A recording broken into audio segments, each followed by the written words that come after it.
السلام عليكم ورحمة الله. اهلا بيكم في فيديو جديد.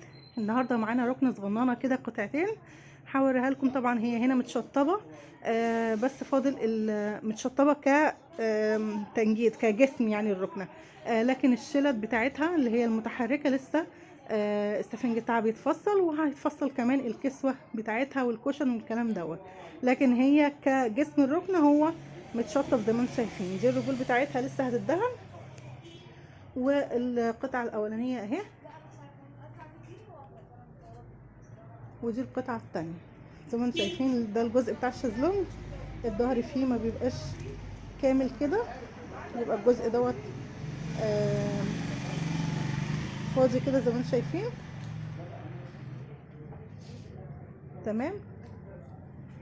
هنا السفنج بتاعنا زي الفيديو اللي كلمتكم فيه عن السفنج الهايبر بتاع الركنة التانية اللي هي فيها الظهر بتاعها فيه ميكانيزمات وكده.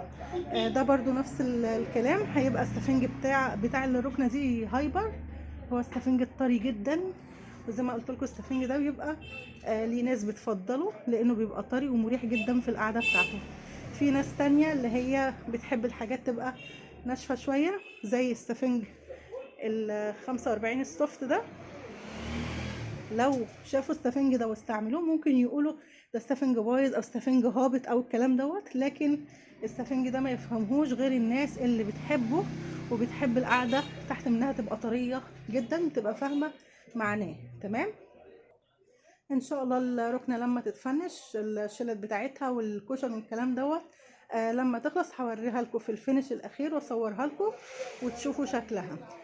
اللي حابب يتواصل يعرف اسعار، يعرف اي استفسار عنده عايز يسأل عليه، بسيب رقم الواتساب بتاع زوجي في الوصف تحت الفيديو للي حابب يتواصل ويستفسر عن اي حاجه. لو عجبكم الفيديو ما تبخلوش علينا بلايك وشير واشتراك في القناه. والسلام عليكم ورحمه الله.